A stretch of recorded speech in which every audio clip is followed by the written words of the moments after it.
Добро вечер. Недела 22 часот, време за емисија во Центар на YouTube. Јас сум Васко Евто, почитувани гледачи, а вие сте на истинското место, зошто бидејќи во наредните 80 до 85 минути и вие јас имаме право да знаеме вистината, а вечерва вистината ќе ја побараме во вториот дел на ексклузивното интервју со Рајко Чаушевиќ. Прв пат го гледам некаде пред 4 или 5 години, кога има интервју со Машан Лекич, тоа на култна емисија Позади решетките или за решетака, и не ми се види интересен. И тоа некаде пред 2 месеци дава интервју за Белградски Мондо, го читам тоа интервју, гледам некоја енергија која ми се допаѓа како енергија. Го погледнам интервјуто за Белградски Мондо кој трае некаде 40-45 минути и сметам дека треба да биде снимен и да биде емитувана таа емисија за да може гледачите на емисијата во Центар да видат како функционира тој свет. Беше договорена Оливера Чирковиќ, меѓутоа знаете кога договарав Оливера Чирковиќ или Пантерката, не ја договорав многу повеќе како автори на книги или како авторка на книга која треба да раскаже одредени работи бидејќи знае како тоа треба да го презентира, како тоа треба да го раскаже или како тоа всушност да го направи достапно за нашите гледачи, и не повеќе доживав како некоја симбиоза, како некоја мешавина на Пинк Пантер од една страна и Ведра на Рудан од друга страна. Меѓутоа Рајко Чаушевиќ е премиер лига. Претходното интервју, кој траеше 80-82 минути, просечната гледаност по еден гледач беше некаде 42-43 минути, што е една одлична гледаност. Имаше одредени луѓе кои доаѓа и велеа ништо не кажа, како ништо не кажа.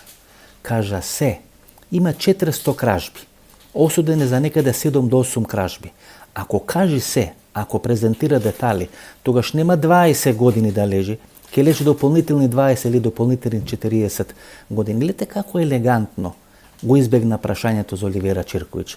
Иако во некои неформални разговори ќе каже дека Оливера Чирковиќ повеќе заработила пари од пишување на книги отколку што можела да украде во одредени златари во Атина или во Грција, всушност овој интервју со Рајко Чирковиќ е едно од оние интервјуи кои ви покажува како функционира тој свет.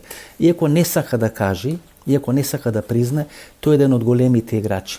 Тој е кум со Сретен Јоцич или Јоца Амстердам, еден од големите босови на поранешното југословенско подземје. Значи следат 80 минути интервју со Рајко Чаушевиќ, останете со нас, сигурно нема да зажалите.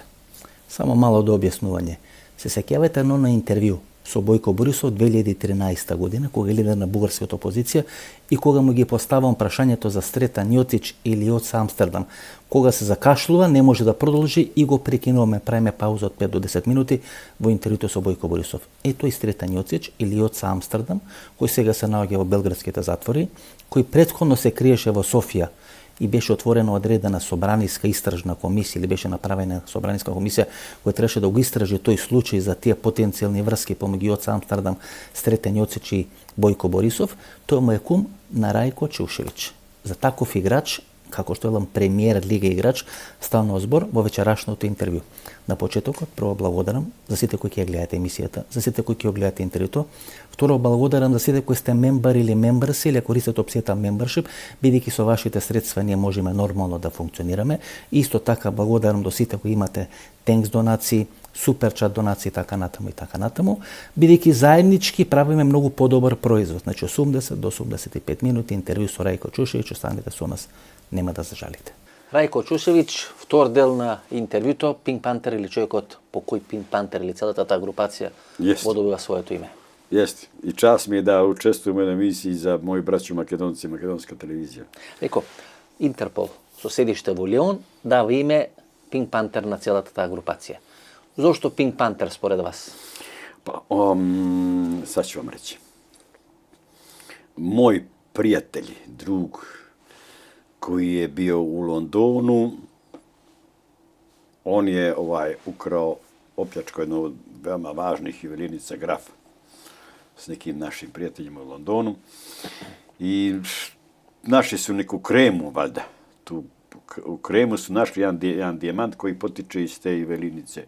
A to ti je ako ste gledali onaj film, francuski filmove, onaj Pink Panther, kako onaj spontani inspektor pronašao onaj dijamant u kremu i tako je to došla.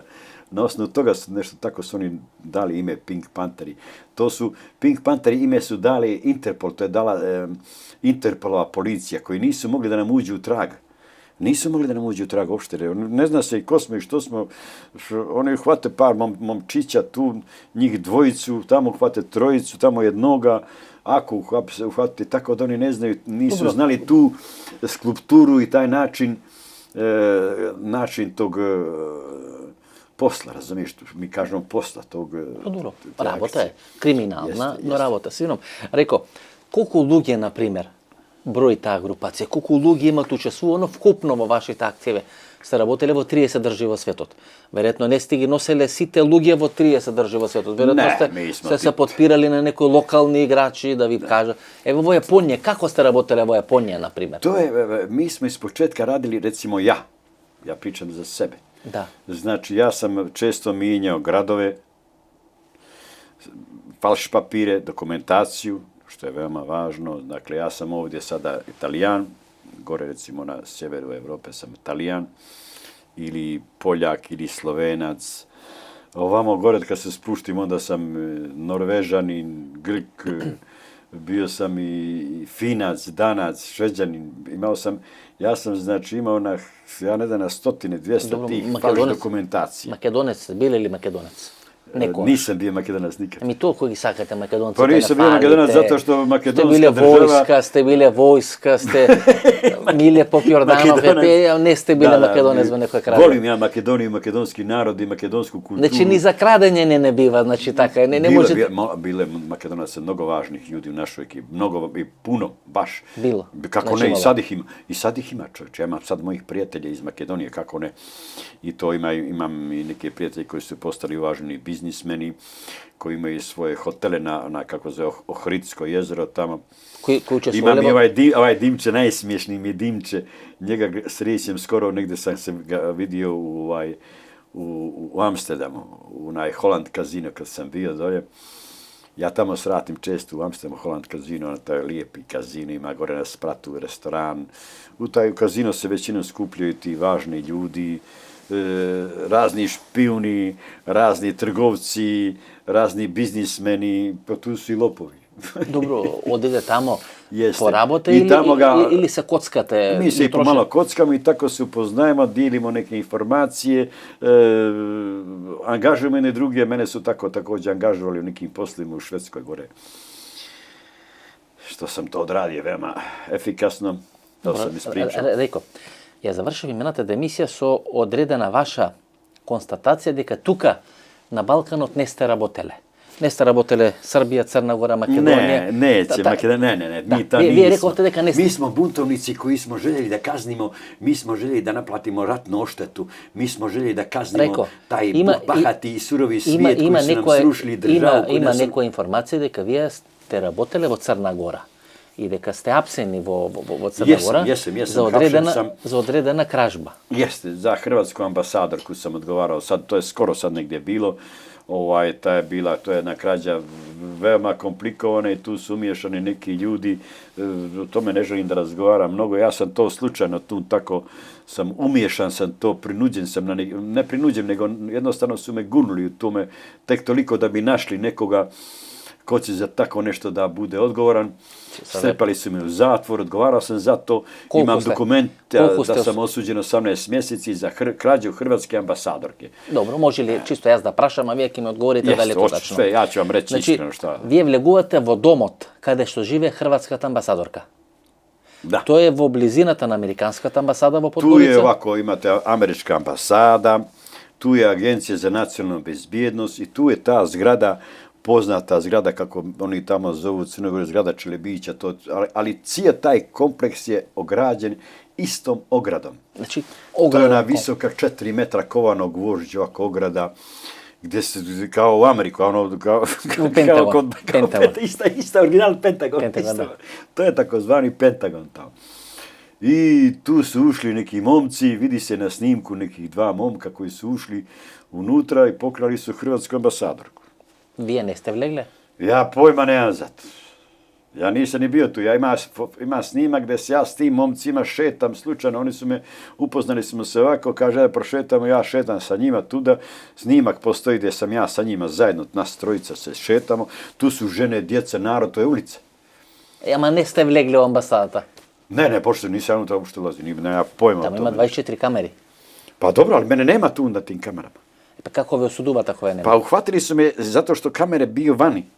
I dobro, kako se vleglo, da rečem? Eve ne ste vlegle, no ko bi trebalo da vlezete, kako bi vlegle vo stanot na ambasadorkata, ako ima 24 Pa kamere? ja gledam po onim papirima što sam dobio optužnicu, ti momci su pokrali veoma važna. Dokumenta. Ambasadorka je izjavila da je hvali 4000 evra vrednosti zlata. Što ne je ništo? Ali tu imam, tu postoji još veoma važna dokumentacija, ovako paket te... Strogo doverljivo. Strogo ne otvaraj, strogo poverljivo. Razumiješ? Onda tu je... I dobro, tije momci vijegi poznate. Znam jednoga ovako tu Ste gi trenirale? A dobro, u svakom slučaju, to je... I dobro, ima li vkus ambasadorkata, kako je beše namesteno doma? Ona Ili ne ste vlegle? Ona je pošteno, korektno rekla da njoj hvali 4000 evra u vrednosti tog zlata, ali sud, korumpirani sud u moje to vrijeme, kad sam ja odgovarao 2014. Oni su tražili svuda vrednost, kolika je vrednost tog zlata, što je njoj pokradeno. A ne koliko je vrednost na dokumentite? Ne, ništa, to niko ništa ne spominje. Uglavnom, ovako stoje stvari. Oni su išli kod ovih glavnih juvelirnica u Crnoj Gori, recimo Zlatara, Celje i ovo, pitali su da procijeni vrednost ukradenog zlata. Ali oni su odgovorili, mi nemamo uvid u to zlato. Osim bla bla. Imam prsten neki... Dobro, rekao. Ali da bi procijenili, samo da vam kažem, da biste procijenili neko zlato... Mora da imate popis. Pa ne, mora da imate ili papir od toga zlata, gdje ste ga kupili, i tu piše specifikacija tog zlata, dijamanta ili... Ili neko da napravi procenka na lice mjestu. Da donesete to zlato kod juvelira, da on to procijeni, a ne da procenjuje na osnovu bla bla. Dobro, ne ste vlegle od Crna Gora, no... Da, ja sam rekao, bio sam u zatvoru 18 mjeseci zbog toga odgovarao. Ne prihvaćate. Dobro, to je sramota malo. Ne prihvaćate kaznota, velite da ne točno. Protiv mene se vodio jedan neverovatan pritisak u Crnoj Gori, baš zbog tih Pink Panthera. Ako imate 400 kražbi... A dobro. Da, vi jeste seriozan kriminalec, vi jeste seriozan. Ja sam to kasnije... Seriozan Pink Panther, znači... To je kasnije izašlo.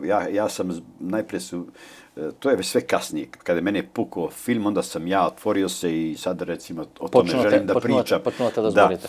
Jer da vam kažem stvar, gospodin bivši predsjednik Milo Đukanović, daću vam reportažu koji je dao jedan interesantan intervju francuskoj televiziji, Vanina Kombao Kanal Plus, gdje javno kaže Pink Pantheri, pljačkaš juvelirnica, ja ću njih da, nije problem, to sam čuo, to ćemo sve, mi imamo kooperaciju, odlično, ja ću njih da sredim. A u stvari, znao, on mene lično poznaje i trebao je, u redu što je to rekao, ja bih tako rekao, ali ne bih ja tako to uradio, taj kodeks pravila među nama, ljudi od značaja koji su ti valjali, koji su te doveli na vlast, koji su bili uz tebe, koji su napravili više nego, ne znam ti ko, običnih ljudi i glasača, razumijete? Vi se poznate sa Milo Đukanovićem? Jesam, mislim, nisam ja s njim bio prijateljnik i drug, ali sam bio član te Demokratske partije socijalista i uradio sam jedan veoma značajna moj doprinos toj partiji i nezavisnosti Crne Gore je veoma značajan. Odmah da vam kažem, ali ja ne želim to da pravim od sebe heroja, nisam ja heroj. Gledam na fotografiji, odredim intervjua so Mladić, so Ratko Mladić, so Radovan Karadžić. Da, ja sam neposredni učesnik. So Vladimir Bera. Ja sam neposredni saučesnik ili učesnik u tim ratovima i podjelama, jer imam i zahvalnice iz Bosne. Kada sam nosio humanitarnu pomoć, u mojoj knjizi sam sve fino opisao. I u Amsterdamu smo skupljali humanitarnu pomoć, pa smo poslali 10 šlepera za Srbiju, za Crnu Goru. Nosili smo i pomoć za Bosnu, tako sam ja bio u prilici da upoznam te ljude. imam veoma lijepih priča iz Bosne, tamo gdje smo išli da nosimo tu pomoć. Imam fotografije i sa Mladićem, i sa Karadžićem, i sa Bearom, i sa onim... I sa Milo Đukanović. I sa Milom Đukanovićem, sa svima, sa svima u Crnoj Gori, dakle, i gradonačelnik Podgorice i ovi, oni... Dakle, ja sam odigrao jednu veoma važnu ulogu, dok sam imao još i novca, nisam žalio da finansiram, jer ja nisam išao, ja sam se koristio, moja taktika je bila ući među neprijatelje. Ako vi ste jedan ličnost koju treba podići, ja nemam što tražiti među našim prijateljima koji vas podržavaju. Ja ulazim među vaše neprijatelje, čovječe. Dobro. I od njih pravim... Prijatelji. Imate li prijatelji? Koliko imate 30-40 godini kriminalno iskustvo? Neki od ovih kriminalni klanovi, bosovi, da li ste prijatelji s vas, da li se kumovi vaši, ima neku informaciju? Imam, kako nemam, to imam ja, poznajem.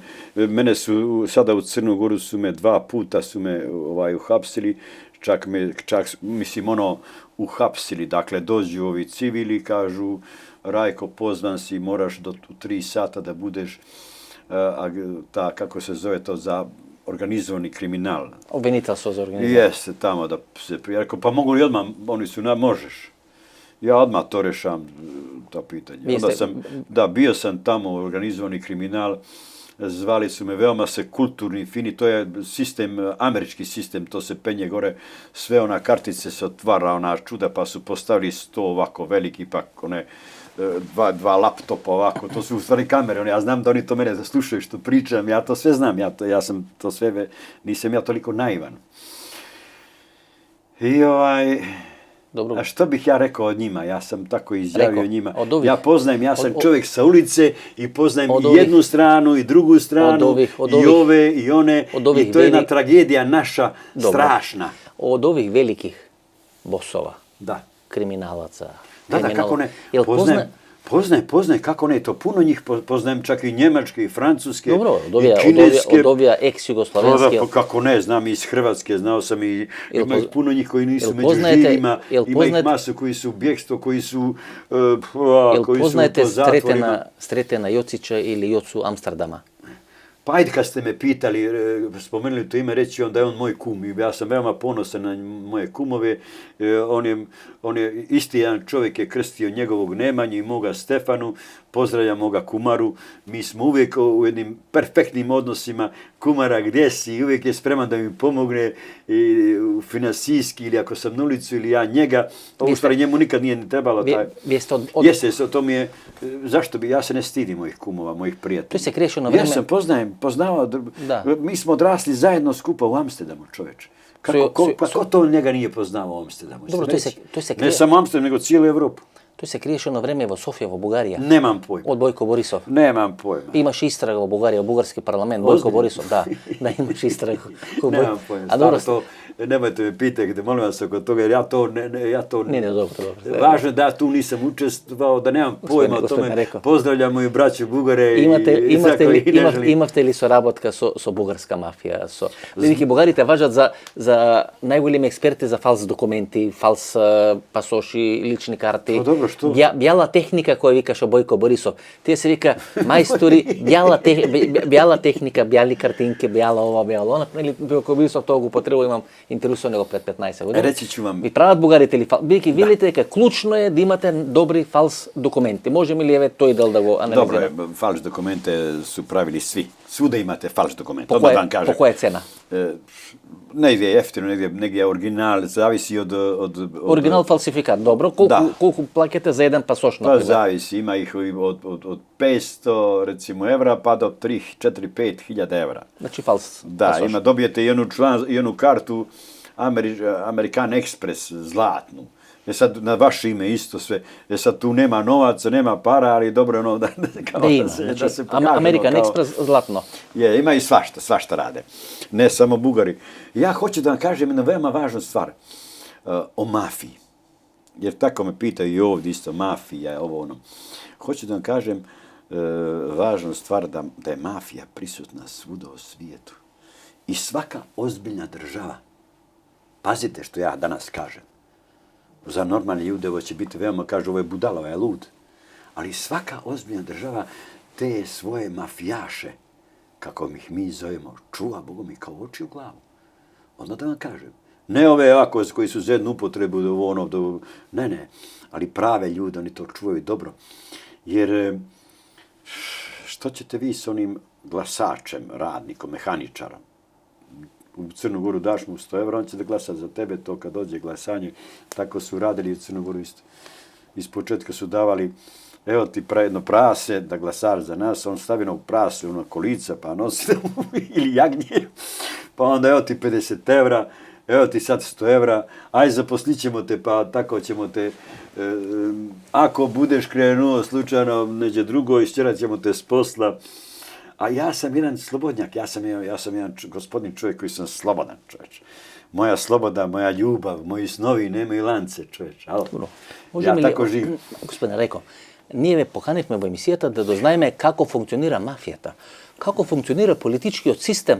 Ние знаеме и без вас како функционират избори на Балканот, ние тоа го знаеме. Ние дошме да ве прашаме како купувате фалсификат документи, фалсификат пасоши, лични карти, за да можете да се шетате или да поминувате без проблем од Шведска до Грција. Вие велите чинат од 500-600 евра до 3 до 4 до 5000 евра. На кои се јавувате? Има луѓе на кои се јавувате? Како тоа функционира? Ние тоа сакаме да дознаеме. To su većinom moji kontakti iz zatvora, recimo. Moji kontakti među kriminalcima. Svuda se to zna, recimo u Francuskoj imate sada dokumentaciju koja je super, imate švajcarski pasoš, imate kakav god hoćete, znači to je već ono što se kaže, pa ove izbjeglice i ovi što idu sad iz tih arapskih zemalja, većina njih imaju falš pasoše, imate izuzetno dobru dokumentaciju koju prave te njihove tajne službe. Dole.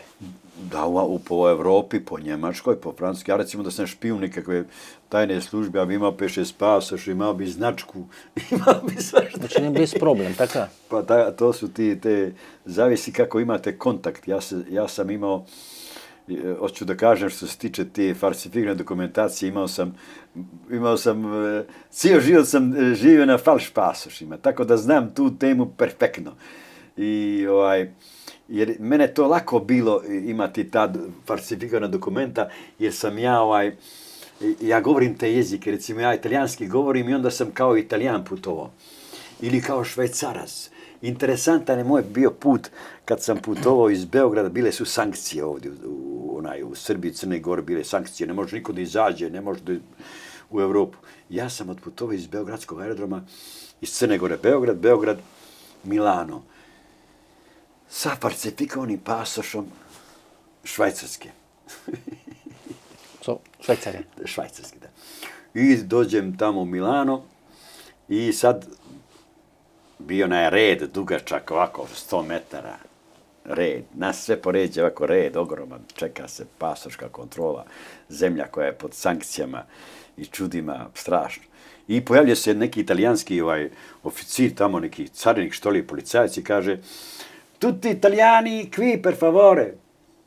Svi Italijani, molim vas, na ovom stranu. Znači, idu tamo, oni će odmah da prođu. Mi ćemo kao budalje da čekamo. Ja vadim moj švajcarski pasoš, falš. Dove siamo nostri Sviceri, per favore?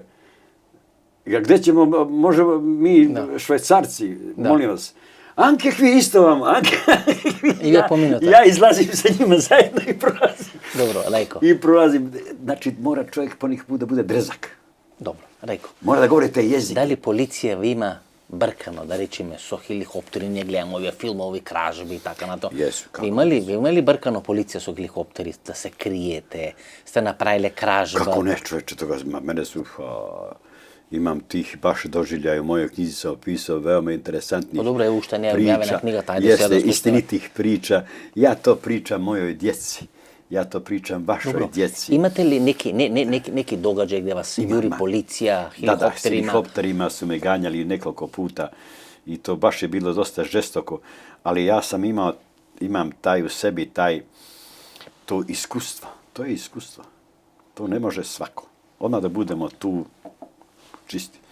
Dakle, ako vidim posebno u toku noći. Jednom su me u Njemačkoj ganjali iz helikopterom u toku noći također. I sad nemaš gdje da se sakriješ. Dobro, bili su tu kuće, ali gdje ćeš? Imaju one ultracrvene kamere, odmah to oni sve snime. Znači, ja sam odmah, čim sam čuo helikopter, još gore se ga čuo po toku noći, ja kažem, digli su čovječe helikopter za nama.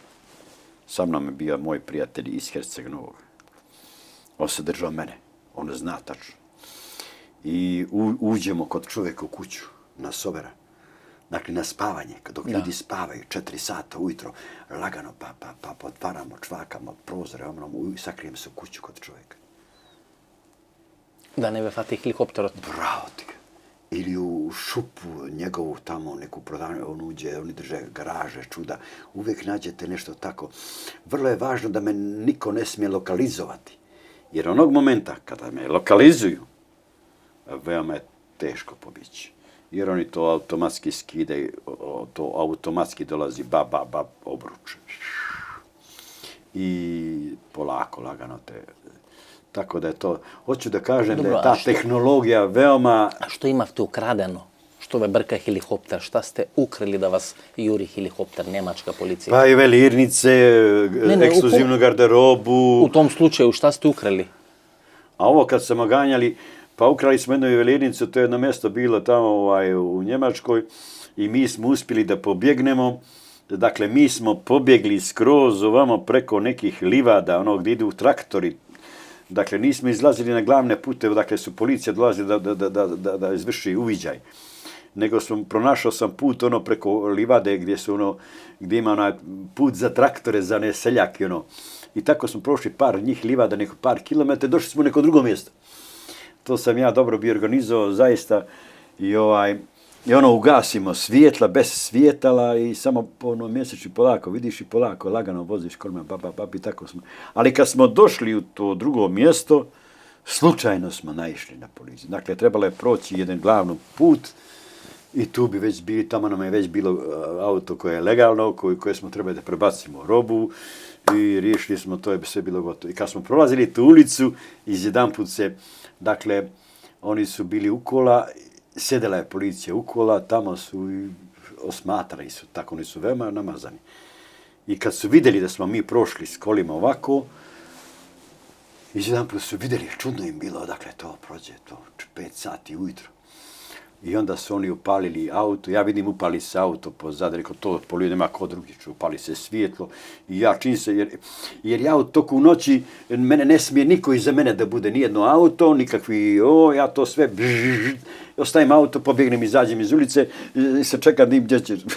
Dakle, znači, ne smije niko da vozi pozadi vas? Ne, ni ispred mene, ni pozadi mene. Tek na nokte, da reći malo. Jeste, u toku noći, kad radimo to, recimo, taj sover, kad idem 4-5 sati ujutro, ne smije niko da bude iza mene, ni ispred mene, nikakva auta da idu za mnom ili nešto. Može sekund, dva, da ih vidim tamo, da rekao, ja odmah dam gas, prva desno. Ja mu ne dam da ide za mnom. Ima neko auto dozgo ide, ja odmah idem prva desno, gore na čošak i stanem da vidim hoće li da prođe ili će da skrene unutra. Ako skrene unutra, ja opet idem prva desno i tako ih izbjegavam, razumijete. Dakle, nema tu, to je jedan sistem, treba biti to iskustvo za te gradske uslove. Dobro, može li da opišite, da rečime, jedna akcija? Imate jedna kražba koja je Pariz, pa Brisel, pa Belgrad, kaj što 2 milioni evra nositi, tako na to. Može li da opišete jedna akcija kako to vodi? Od kradenje, od nosenje, od prodavanje, od prenesuvanja pari, od plakenje i tako na to. Ima nekoja zlatara. Imam ja toga koliko hoćete, ja toga imam pravih događaja koje sam lično proživio i interesantnih stvarno interesantno je ovo isto u Francuskoj. Dakle, mi smo u 10 sati ujutro otprilike njih, ja i još 2 mladića. Uradili smo posao, jedan tako juvelirnicu u 10 sati ujutro u centru Pariza. I to je moment, juvelirnica. Što znači to? Zlato. Zlato. Zlatara. Samo zlata, tako? Zlatara, zlato, kamenje, satovi, nije bitno, ili zlatarska radnja. Dobro. Dakle, ona se radila su 10 sati ujutro. Mi smo uspjeli odmah, isti čas, ja sam zablokirao put tamo, 2 kola i ovamo 1 kola, dakle, 2 sam angažao posebno, 2 mladića koji su sa ukradenim autom stali da 500 metara naprijed da zablokiraju ulicu. U slučaju kad dolazi policija, da oni ne mogu proći odmah kod nas, nego moraju da se zaustave, pa moraju da guraju to auto da bi prošli, da bi došli kod mene. To su smiješne, moje akcije su, znači, njih sam posebno platio, dao sam im po 200, 300, 500, zavisi ako uzmem još više para, onda ih častim još više, ako uspije akcija, da parkiraju 2 kola, ti ćeš od uvuda, ti od uvuda, parkiraš auto ukradeno i na biciklo i ideš kući, i završio si posao.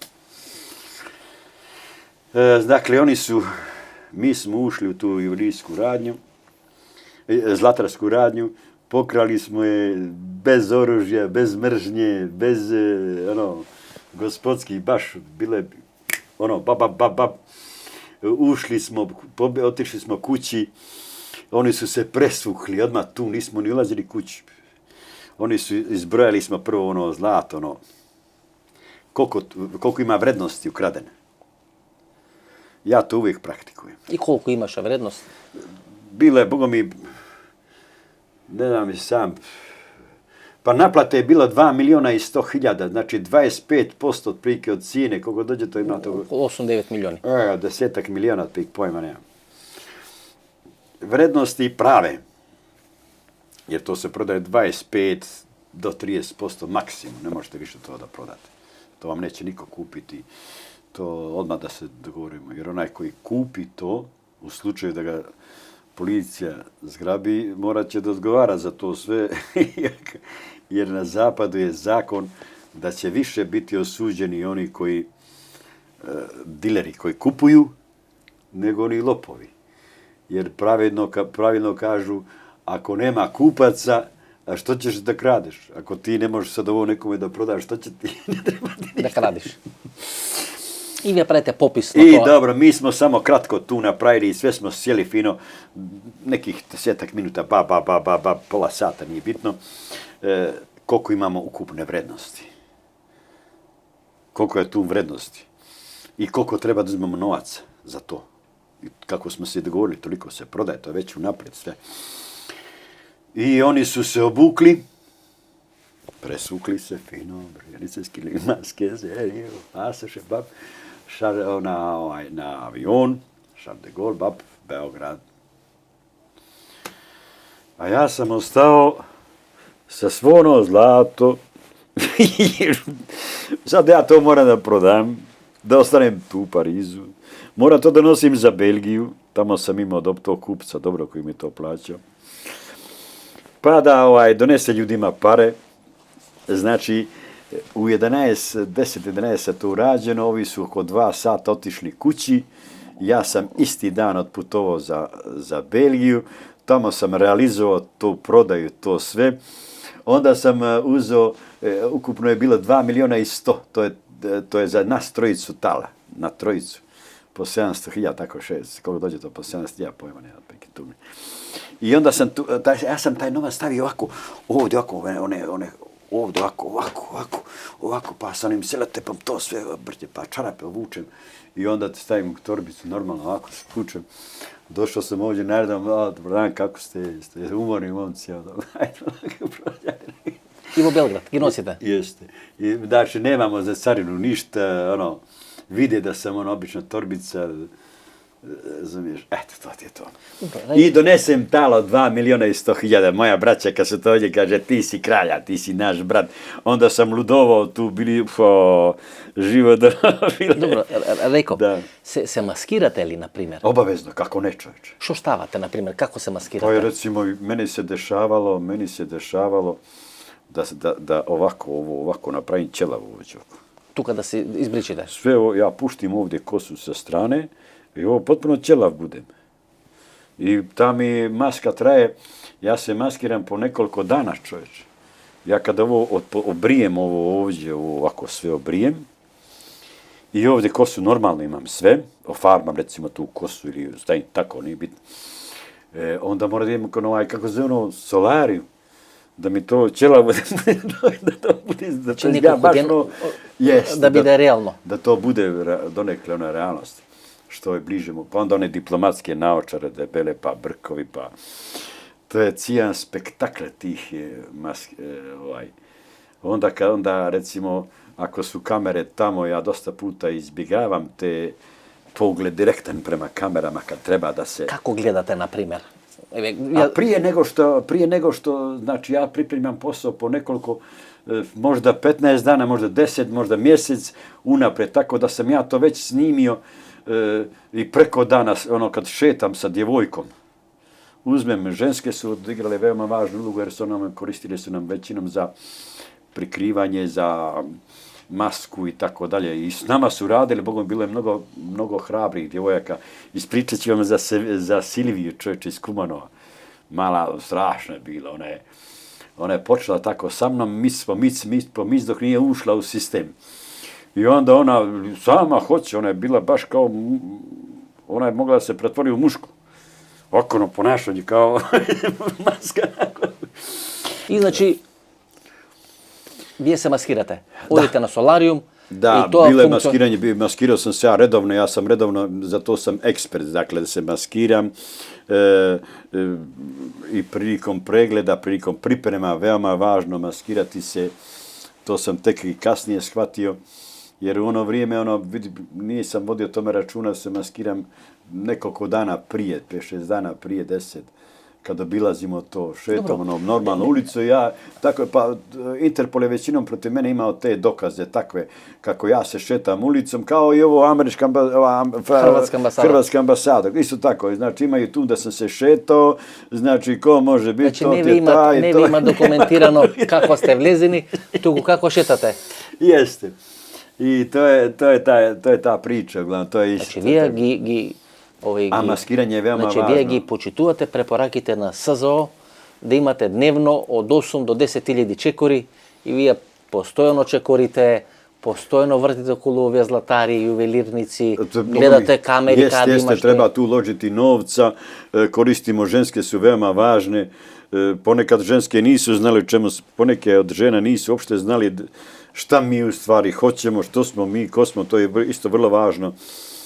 Sa mnom je bila puno mojih prijateljica koje nisu imali pojma što je u stvari ja radim. I dobro, šetate pokraj neko zlatar. Mi šetamo ovako, što gledate, ja njoj na primjer? kažem da ti kupim nešto tamo, ona uđe tamo, ja njoj kupim, u stvari ona nema pojma da ja to sam došao sa posebnim. A vi vlegujete vnatre, tako? Da, i bilo i toga isto da ulazim unutra, da kupim poklončić neki. I gledate kamerita, tako? I normalno da pogledam gdje je što, kako je što, ali ja to gledam diskretno, cak.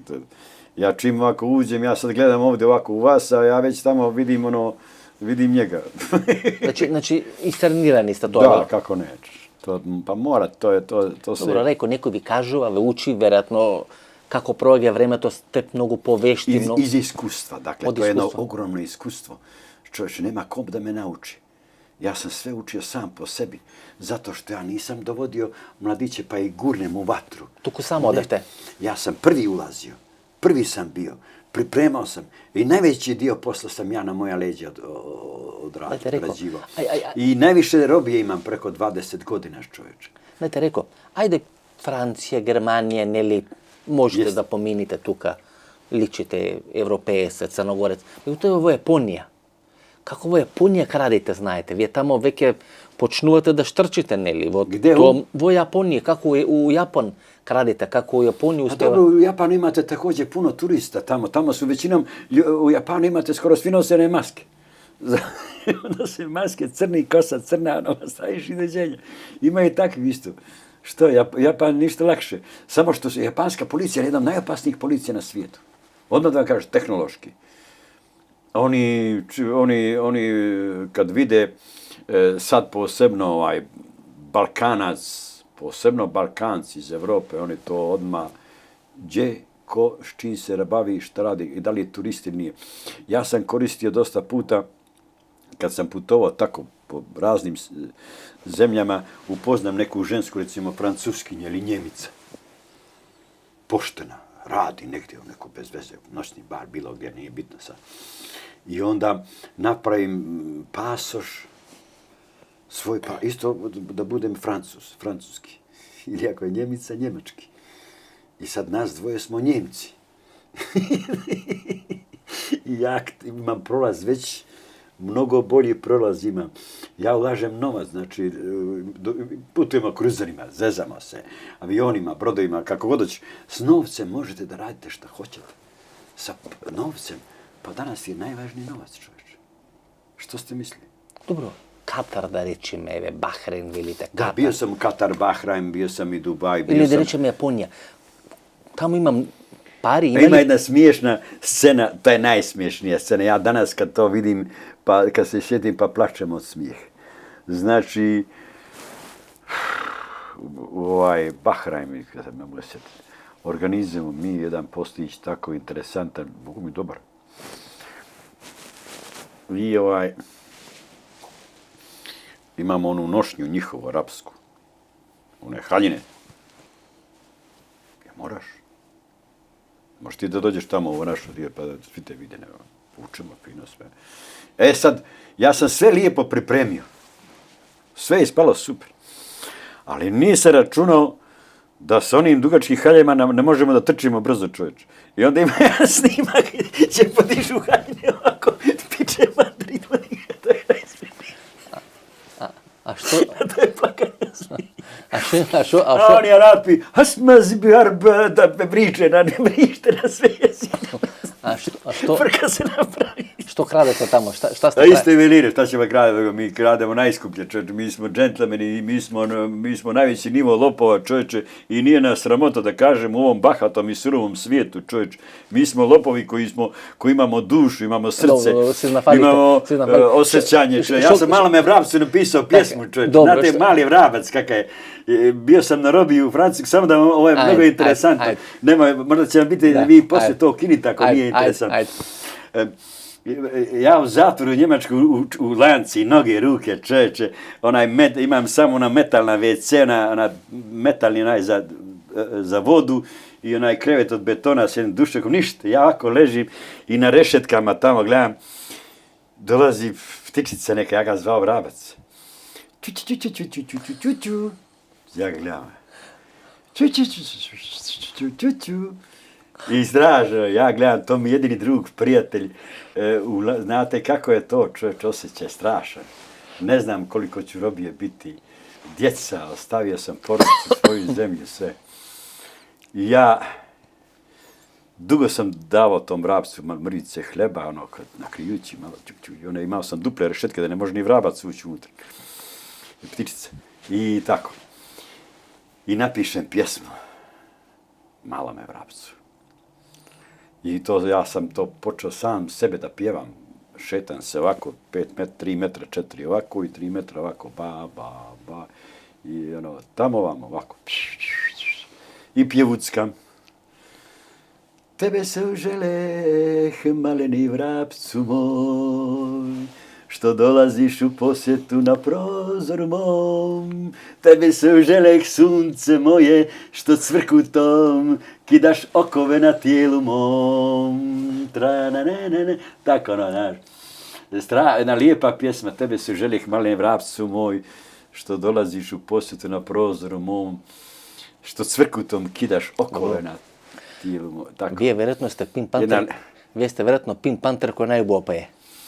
И ако има некој фолкфест Валандо за Pink Panther или не знам Макфест за Pink Panther или некоја Евровизија за Pink Panther, вие би победиле сигурно, вие значи на сите јазици пеете тамо, нема проблем. Pokojna majka govoreše, kako je moj sin, ja sam znao sve moguće pjesme, ja sam bi volio da pjevam i kao dijete. I kod mene doli u baru bile na maslina ovako. Vi ste od Bar, taka? Jesi, iz Bar sam odrastao. I tamo imaš jedna maslina, ja kao klinac se pripremim na maslinu i uzmem nekakvu kantu i lupam. Ovako, ja dan današnji se toga sjećam, evo.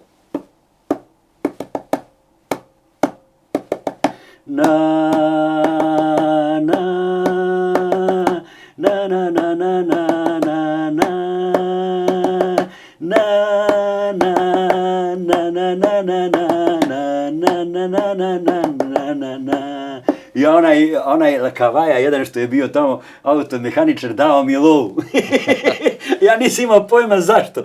Tek sam kasnije saznao da je on veliki Srbin četnik, što li ona tu muziku obožava. Ja nisam imao pojma, ja sam bio klinac. Rekel, ja ne sakal da je prašam, ama štom kažete дека ste od bar. Istina, majke, ja otvaram svoje srce, ja pričam istinu, ja nisam političan, ja ne mrzim nikoga, čoveče. Štom kažete дека ste od bar, еве да ве прашам, има една мокна, опасна барска група, која е многу помокна во тоа црногорско поземје од кавачки и шкаља. Јас немаше да ве прашам, ама рековте дека сте од бар. Ја познавате ли таа барска група? Велат дека вие сте можеби ментор на таа барска група.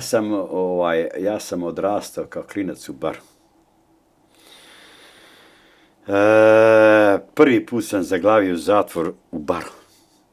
Zato što sam bacio dinamit na policiju i na sud. Zato što su mi tukli mog brata, uhapsili su mog brata zbog neke banalno nešto, pojma, nema šta tamo. Ja donesem u policiju hleb i jednu jaknu i bio jedan policajac pokojni sad Martin Brko. I ja dođem tamo i Martin kaže, što si došao? Rekao da vidim brata, da mu donesem u jaknu i donesem sendić. On se diže sa onoga stola, pa me puče, uze onaj sendić, pa me s onim sendićom, jak mlad klinac, 16 godina. I on me gađe s onim hlebom i s onim sendićom ugla ovako i baci mi ono sve.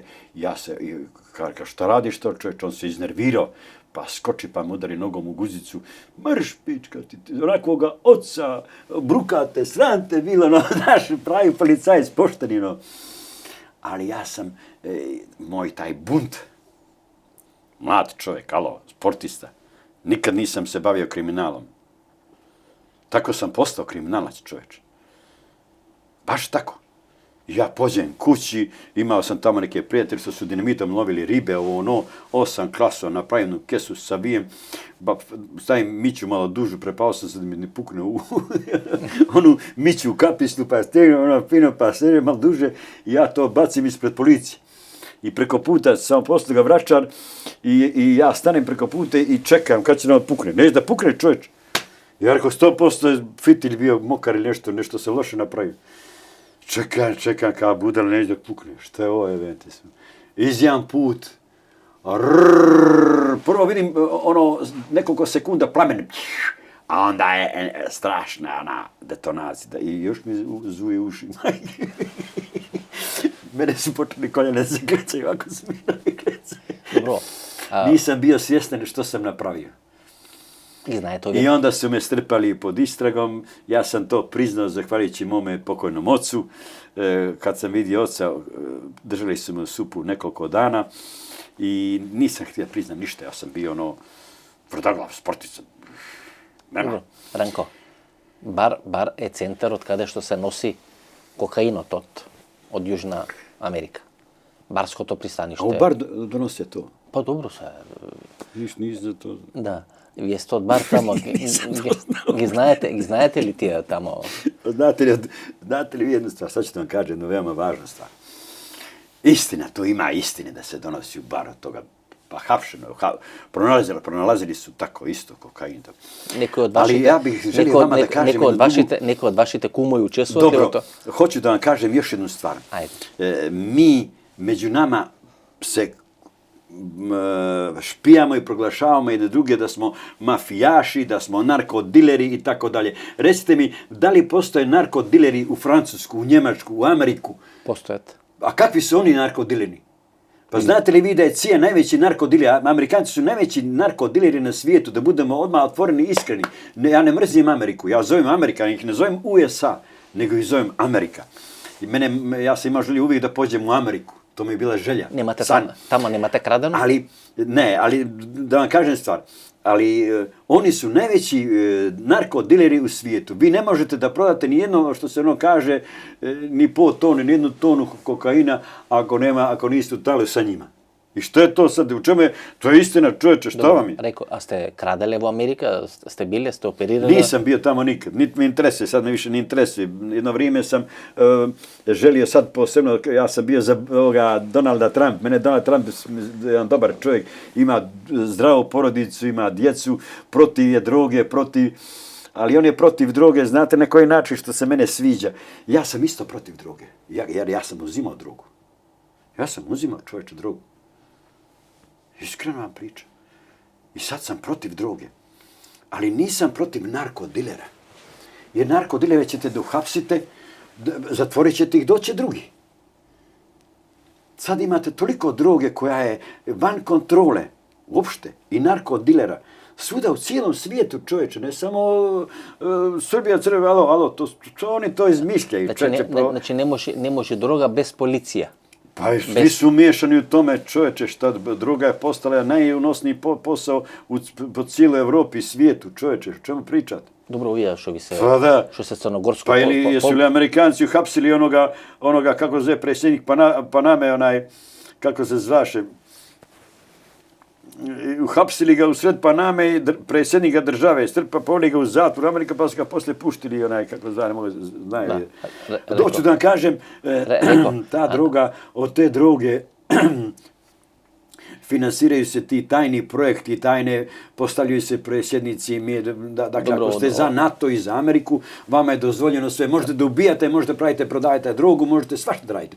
Niko vas ne pita ništa. Rekao, neko od ovih klanovi crnogorski, barska grupa, škaljanski, kavački. Ne znam pojma, ima i bogom i barske, imate i marsejske, imate grupa, dobro, a ko je izmislio mafiju, što je to mafija?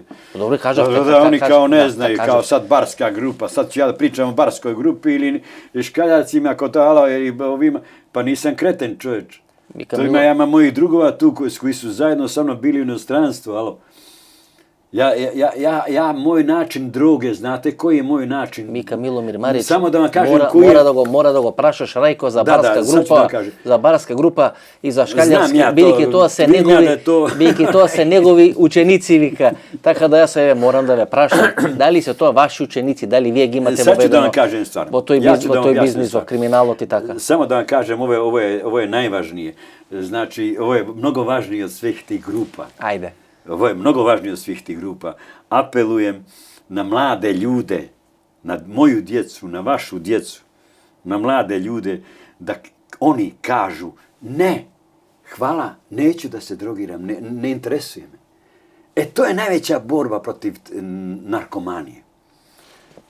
Jer narkoman dilera ima vazdeče, biće i vazde što, i policije. Pa koliko traje ta borba protiv narkomanije? Pa ja bih prije svega, ja sam kralj. Ja sam sebe proglasio za kralja Crne Gore, Balkana i cijele Evrope, iz inata. I ja sad apelujem na cijel moj Balkan, i na Makedoniju, i na Srbiju, i na Crnu Goru, i Bosnu, svuda i Hrvatsku, i tako dalje. Jako su Hrvatama. Dakle, apelujem da se legalizuje marihuana. Odmah to u startu. I želim da uđem u sukob, verbalni sukob, protiv svih koji su protiv ove vrste droge, marihuane. Zato što je meni marihuana spasila život. Jer sam bio non stop u to vrijeme dok sam putovao i jurio, čas Paris, čas Frankfurt, čas onama izbečenih očiju, ljut, mozak radi 300 na sat. Dakle, marihuana mi je spasila u zatvoru kad sam bio. I onda se smijem, ali sad ne uzimam ni to, vjerujte mi. Znači, imam dokaz ljudi koji su sa mnom robijali kako je njihovo ponašanje. Narkodilere ima svakakvi, oni prodaju svašta, oni prodaju otrov, samo da zarade novac. To nije nikak kokain, čisti heroin, to su svašta, imaju tako raznih sada tih vrsta droga. I što se više borimo policija protiv droge, sve više narkomana i narkodilera i više raznih droga. Znači, droga može da se izliječi među nama svima, među našom djecom, ako počnemo da im učimo da kažu ne, neću da se drogiram, čovječe. Vi se rekao, znate, eto, to je to. Kako Leonardo DiCaprio u onoj film od koga prvo je falsifikator na čekovi, falsifikator na dolar и така натаму, после го фаќаат и почнува да се бори против фалсификатор. Така и вие сега тука некој како Ne, ja se ne bunim. Ајде сега да ве прашаме Ja samo želim da se legalizuje ta trava, recimo. Samo da vam kažem, evo ispričat ću ovo kratko. A dobro zapamtite, ovo je istina živa što sam ja proživio.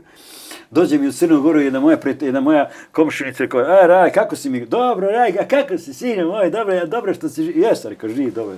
Gdje su ti djeca? U Ameriku. Što rade, rekao, u Ameriku? Kose nekakvu travu tamo, poneće se u travu kose. Ja ne znam koju travu oni kose. Dakle, tužno, komično, da šaljemo našu djecu, ima ih sigurno iz Makedonije također, koji su otišli u Ameriku i kose tamo travu. Da kose trava. Da kose travu. A zašto ne donesemo tu travu finu u Makedoniju, u Crnu Goru, u Srbiju, da kako se ta djeca tu, brate, imaju tu da kose, daćemo i po te 2-3 evra platu i veselite Bože. Dobro, i dovodit ćemo turisti iz cijele Evrope da dođu fino kod nas, da se naduje malo, da se malo smijemo. Kad im budemo pričali zašto ste nas bombardovali, da ne čute, brate. Ja Njemcu objašnjavam, rekao, vi ste nas bombardovali, čovječe, već nekoliko puta vodite rat protiv nas. On čuti. To na sudenje im go kažete? Čuti. Dođi mi da ga puknem ovako, šamareži, pa šta čutiš, pička? Pa reci, je li istina ili ja lažem, čovječe? Rekao. Употребувате формулација бам, бам, бам, бам, бам, бам. Колку трае тоа бам, бам, бам, бам на крадење на една златара? Колку време трае? Moj rekord je, sjećam se, moj rekord je bio 17 sekundi, čovječe. 17 sekundi? Da se isprazni cijela juvelinica ili ekskluzivna garderoba. Dešavalo mi se da više novca uzmem na ekskluzivnu garderobu nego juvelinicu, recimo neku. Što podrazbirate po ekskluzivna garderoba, brendirana bunди, nešto? Da. I pa imate bunde ekskluzivne, cobele recimo, jedna bunda košta po 100.000, 150.000 jedna bunda. Jedna bunda? Od što je ta bunda? Znači 10 komata po 100.000, to ti je milion si izgrabio za ovako. Samo što su bunde teške za nositi. Ne, nisu teške, nego kad ih podigneš ovako 10 komata, one se klizaju. Da, kabasti, da. Ne, klizaju se. Podigne ovako, one ispadnu ti 2-3, moraš dobro da ih stegneš. Otido 300.000 evra. Otido 300.000 evra. Molim? Kam ki vi padni, pa otido 300.000 evra. Eto, 3 komata ode 300.000, pravda. Znači, bunde, ekskluzivna garderoba, recimo, pa ovi naši, već dosta ima, boga mi, naših političara, neću spominjem sad, i po Hrvatskoj ima tu lokalnih tih ljudi koji su kupovali kod nas tu garderobu, pa prodavali, poklanjali ljudima, uglednim ljudima koji vole tako te stvari, razumijete? Kiton, Zenja, Brioni, što ti jedan palezileri ili onaj zilive jakne, recimo, imate zilive jaknu koja košta 300-400.000 evra. To su razne zmije, ovo je od pitona, ovo je ovamo od kobre, ovo ovamo razne zmije, ima tu sve kompletne životinje na njega. Sve kompletno. To su sve moguće životinje na njega. Znači 17 sekundi. I desilo, da. 17 sekundi. Dakle, pripremim, znači, ovaj će da ode lijevo, ti ćeš ovu stranu, to ti je posao. Molim te da se skoncentrišeš to. I objasnimo kako treba, ako je u pitanju garderoba. Znači, gurneš ovo ovako i tamo počupaš i onda dižeš sve ovako. A sad su se dosjetili ovi trgovci pa stavljaju one vješalice. Nisu sve ovako, nego jedna ovako. I ti kad podižeš ne može. Znači, moraš da iščupaš cijelu šipku, dvojica, zgrabiš šipku cijelu, pa iznesu napolje. I znači, moj rekord je tako bio i velinice i to. 17 sekundi. A šta je to? To je puno vremena, čovječe. 1, 2, 3, 4, 5, 6, 7, 8, 9, 10, 11, 12, 13, 14, 15, 16, 17. Alo, 17 sekundi. Dakle, kad računate, to je... To je mnogo, a? Pa da, znači to je, ako je već sve pripremljeno, to u momentu kad računaš od momenta kad se pali alarm. Ne računaš uopšte pripreme. Priprema mene traje po nekoliko dana, čovječe, nekoliko sati. Ja to pripremam bravo, nekad moram da otključam bravu, da napravim dupli ključ, negdje moram da vidim da one senzore isprskam, postoji sprej. Razumijete, za senzore postoji mora to sve da se isprati, da se ogroman i sve to različito. Dobro, da rečeme brava. kako velite, brava na nekoj sef ili brava na vrata? Vi obično tek na den odkradete ili kradete tek na nokta, to sover što go... Pa imate vi sad, recimo na sovera, desilo nam se na sovera, da.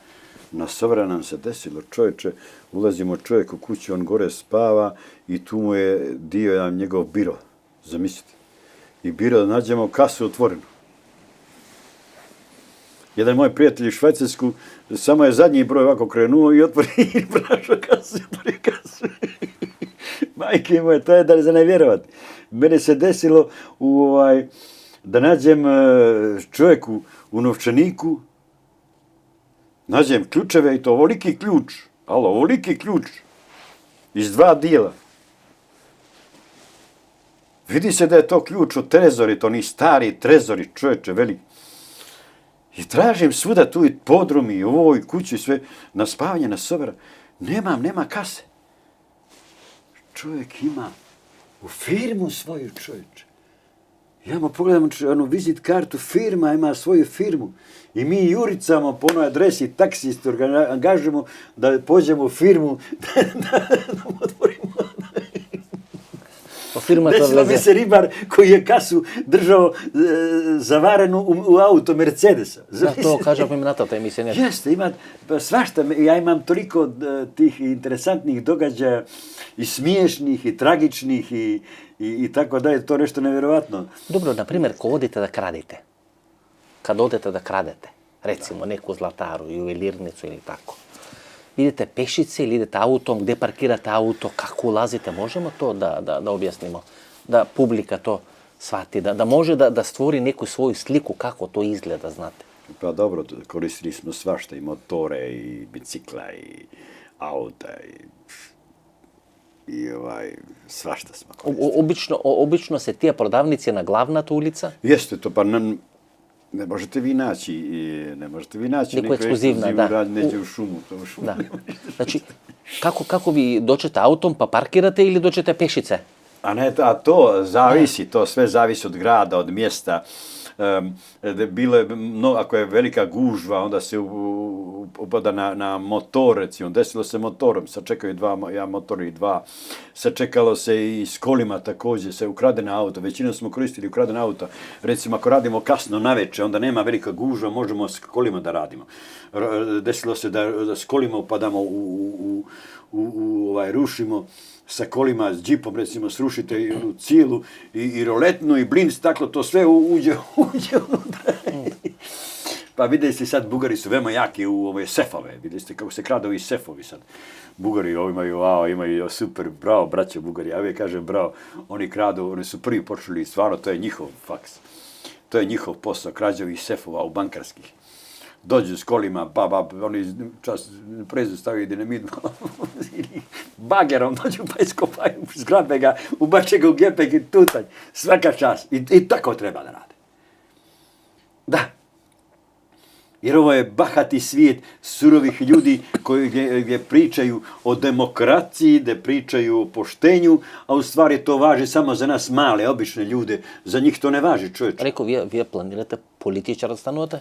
Ne, kak ja sam u penziji, čovječe. Pejač, političar, tako. Dobro, ja tako pričam, jer poznajem, ja sam u zatvoru dok sam bio, studirao sam, šta ću da radim?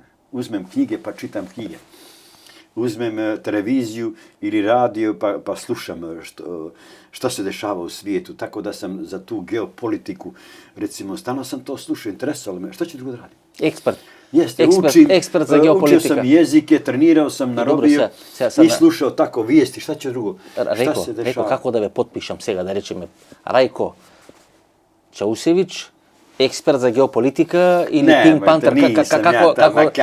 Običan čovjek, jedan, stavite kralj i legenda, kralj mladih ljudi kojima želim da pokažem put da ne upropaste svoje živote kao što sam ja upropastio moj, čovječe. Bez obzira i na lijepo što sam doživio, ima tu mnogo ružnih, 20 godina robije nije mala stvar. Imate neko povrata da reći neko da vas nije ranio nešto? Imam ovdje mi je od metka, to su jedna policija, imao sam puno sreće, ja sam vjerujem u Boga, postao sam veoma da vjerujem u Boga i koliko sam, kad se sjetim samo kuda su mi vile pronijele moje noge. Moje noge su, ove noge, vidiš, ja sam prošao, kuda su one sve prošle, pa pucali su za mnom. Bio sam s mojim drugom, pokojni Ranko Papak, čuveni, i policija puca na nas. Ja sam bio vozač, a on je bio pored mene. I oni su, kako su pucali, i kako smo trčali, mene zakačio metak samo ovdje. Ovako, nisam ni osjetio ništa. Ništa, samo sam kasnije vidio što vruće i vidim krvi i pocijepane pantalone. A Papak je bio ranjen u ruku. Zavio je svo vrijeme, a ti ne umrijeću kuku mene. Aj. Ja stanem i rekao, daj si, ne zajebaj, ruka ta. Ako ti kinu ruku, ništa. Ja mu svežem ovako, skinem majicu, iščupam, bam. I to svežem, onda sam to alkoholom poslije kad smo došli opravo. Tako da nije bio kod doktora. Imate povreda nokoto. Imate povreda oka. Imao sam povredu oka, imam i ovu povredu ovdje, to me je žena ubila bocom u glavu. Na spavanje. Povreda nokoto od kražbe imate. Da, imao sam, to sam imao u Francuskoj. Jedva smo glavu živu izvukli. Kad sam preko jednog zida jurili nas je baš policija, ovi kako zovu žandarmerija francuska, mnogo opasni. Oni znaju da pripucaju sve. Ja skočim ovako na zid, uhvatim se ovako, bilo žbunje nekako i jedna grana mi, ubode me ovaj dio ovo bijelo ovdje. Jedva smo, moj brat, moj drugi, ja, došli do Pariza. Mi smo išli, tu noć smo bježali, pješice. Bili smo sa dvije sestre, Mišelini i Kati. I ja sam imao Jaguara. I išli smo u krađu s Jaguara, zamisli. Ali kad je policija provala sve i sve, mi onda, što ćemo, tako sam uspio jedva da pobjegnem, obadvica. I ukrali smo jednome tamo bez veze, neki seljak krenuo na posao, palio auto, kreće u kuću, ja uletim, zgrabimo na auto, to sam ja lijepo pisao, sad malo to, I pobjegnemo, dođemo u Francusku, moj kum, moj prijatelj, najbolji drug moj, koji je držao u Francuskoj Schneideraj, atelje svoj za šivenje garderobe. To on je također iz bara, moj brat, čovječ, on je moj kumara. On mi je spasio, zvao je svog ljekara, koji mi je to sašio, oko se sašije, znaš. To bilo se sašilo i poslije to ja kažem, kad će ovo da se skida, on kaže, to se samo istopi u oko. Tako da se istopilo samo. I tako. Dobro, rekao, vi kad su ovije nozi ste pominjali kilometri, a su ovije raci, koliko zlato ste ukrale? Koliko milijoni iz ovije raci imate na to? Jesam, zaista. Odmah ću vam reći, pare su mi uništile život.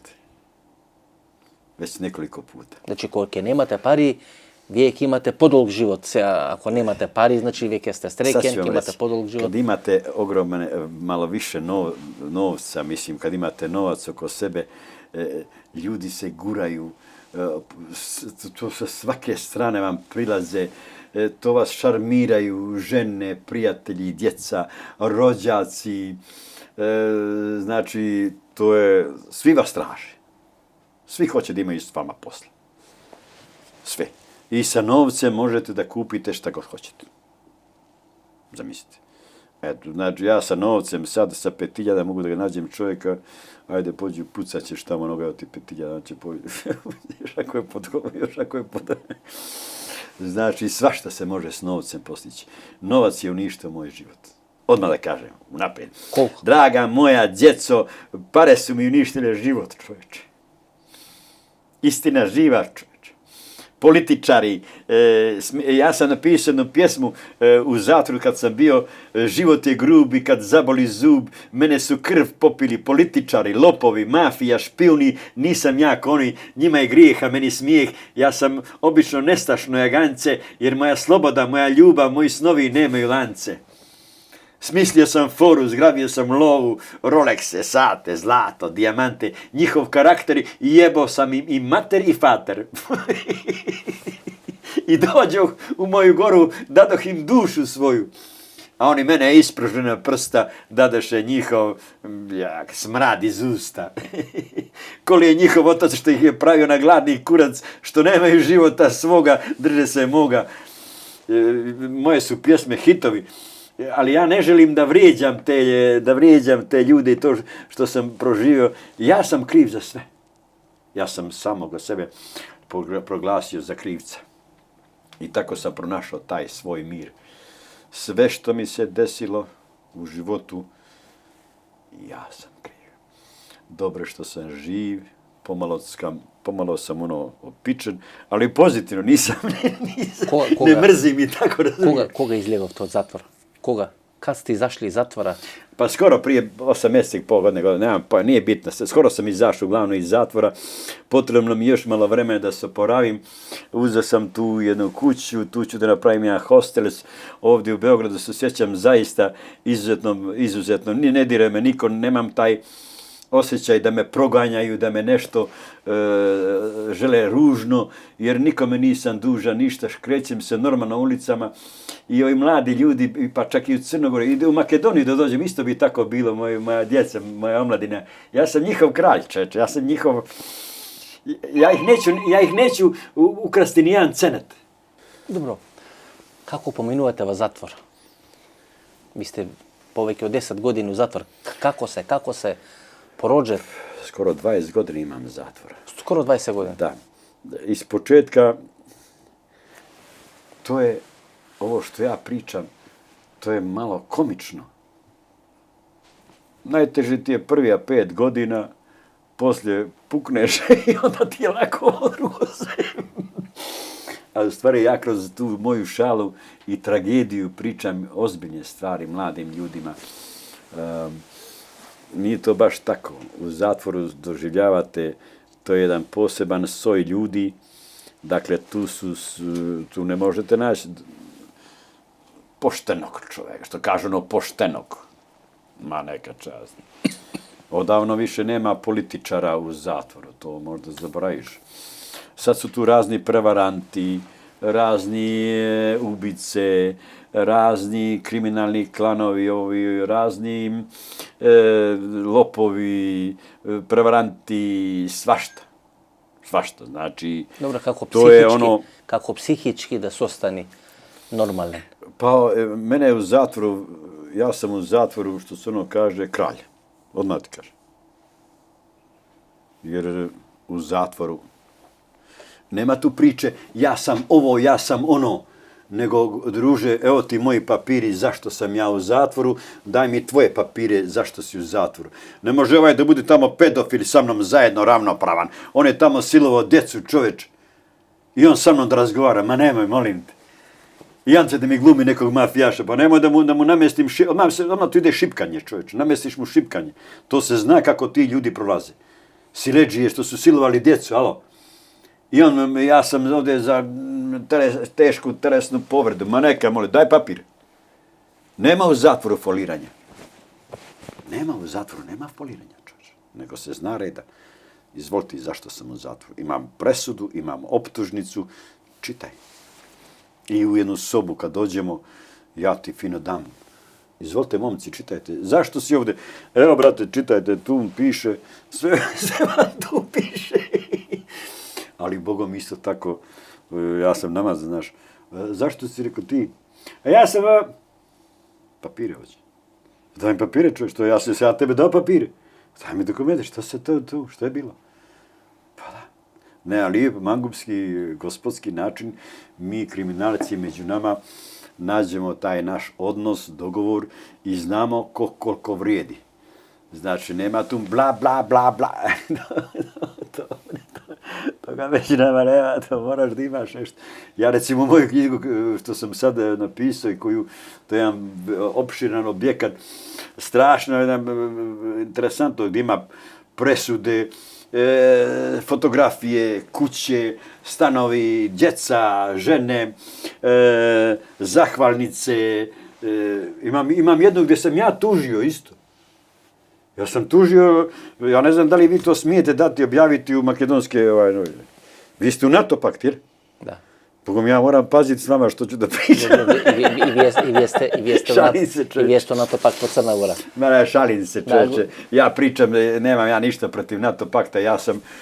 Ja sam podnio tužbu protiv NATO pakta u Crnogoru. Ja pari napravite u NATO paktu, znači vi državi u NATO paktu otkradete. Ja se nadam sad da će ja bi najviše volio da Mila Đukanovića, mojega predsjednika, postave za predsjednika NATO pakta, a on će ih sjebat, nema ko će ih sjebat kao on. Rajko. Ne, hoću da vam kažem, imam jedan dokument koji ću vam dati ekskluzivno za vas, gdje sam podnio tužbu protiv vojske Crne Gore i NATO pakta. Znači, Pink Panther... 2014. ja sam podnio tužbu protiv njih, hoću da kažem koliko sam ja hrabar čovjek. I koliko sam iskren i hrabar, dobar čovjek, alo. Znači, vi ne bjegate po Pink Panther, tužite NATO. Jeste, tužio sam NATO, daću vam sve, tražio sam 2014. podnio sam tužbu protiv vojske Crne Gore i NATO pakta da mi daju odštetu, tužio sam ih da mi isplate 500 miliona, ne pola miliona, nego 500 miliona sam tražio odštetu. Reko. To rekao, ili mi dajte 2-3 tenka, pa ću ja to prodati nekome. Da li ste rabotele za nekoja vlada? Da li ste radili za državu, za vladu, da ukradete vrlo interesantno, neke dokumente, da nešto, da neki se... Mora da ste zvali, da ste se čuli sa onim Mijomirom Marićem, on je nama, to su njegove priče. On me to isto također pitao. Oficijalno nisam. Jesam slučajno uvučen, tako, kao što sam rekao, ova Hrvatska. Jeste, pa imam uvučen sam još par nekih koje sam objasnio u mojoj knjizi također, tako, pa bio sam recimo s Milom Đukanovićem kad je počelo bombardovanje. Molio sam NATO i Francuze i ostale, nemojte, molim vas, mi smo protiv rata, mi smo demokratija, da spasimo što se spasti može, čovječ. I nešto od NATO. I vrlo sam ponosan na to. I u to vrijeme Milo Đukanović, da vam kažem još jednu stvar, ne znam da li ćete to smjeti da objavite protiv njega. U stvari, to je njegov kompliment od mene. Nisam ja napravljen od para, druže. Ali on je u to vrijeme govorio da se svačija glava u Crnoj Gori i Srbiju sačuva.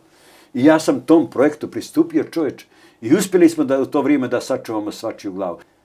Ovo je mnogo interesantno u vezi da li sam radio za... Država, da. Da, države. Ja da sam radio za državu, bilo koju, sigurno bih to radio veoma efikasno i bio bih od veoma značajan. Danas bi imao milione, imao bih mir, imao bih... Nikad nisam radio. Nikad. Bio sam, sam sam prihvatio taj projekat sa Milom Đukanovićem, Samostalna Crna Gora, jer mi smo u ono vrijeme, dakle, treba se staviti u ono vrijeme. Zamalo nije ispao taj građanski rat između Srbije i Crne Gore. Dobro. Malo je hvala. Čekajte. I ja sam uspio to da spriječim. Sa mojim, naravno, sa tim projektom tog gospodina koji taj put predstavlja to, dakle, mi smo napravili nezavisnu Crnu Goru, ali smo samim tim činom napravili i nezavisnu Srbiju. Tek kasnije to došlo, non stop pritisak protiv Srbije, pa i to Kosovo su napravili, što ti ja znam, oteli su dio teritorije i tako. To ne ulazim, to je njihov problem, to su moje komšije, moja braća, isto kao Makedonci. Ja Makedoniju prihvaćam i želim i u onim avnojskim granicama. Makedonci su moja braća, imam ih masu njih i s jedne i s druge strane i treće nije bitno i želim Makedoncima sve najljepše, čovječe.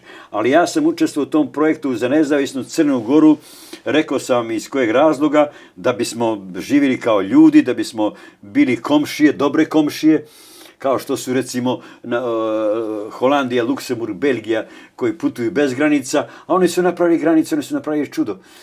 To vam kažem. A inače, da smo ušli mi u konflikt sa NATO paktom, to 2-3 bombe, te rakete u to vrijeme, srušili bi nam te 2-3 mosta, te 2-3 fabrike i ajde ženje. Ovdje u Srbiji su napravili katastrofu.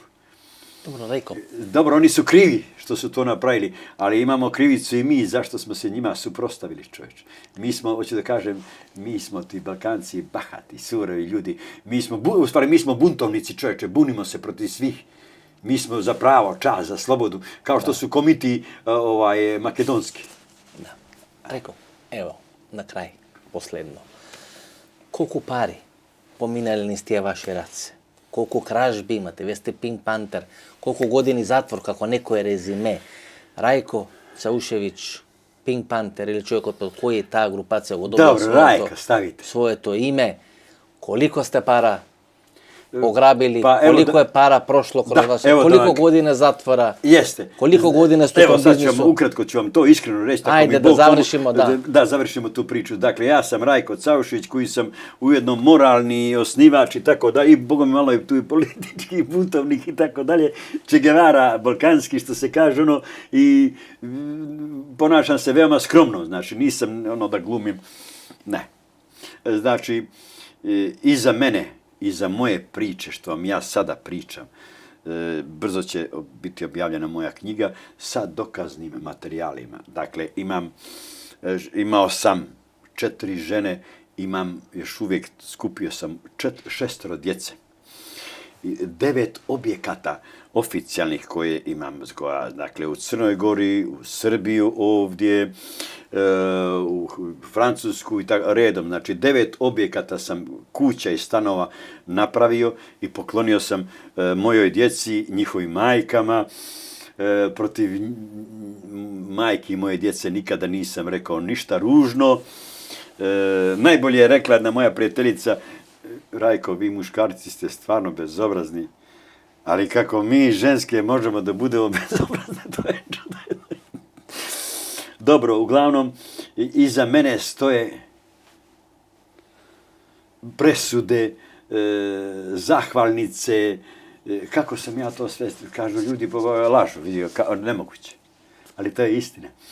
I istina je da sam se spasio zahvaljujući vjeri u Boga.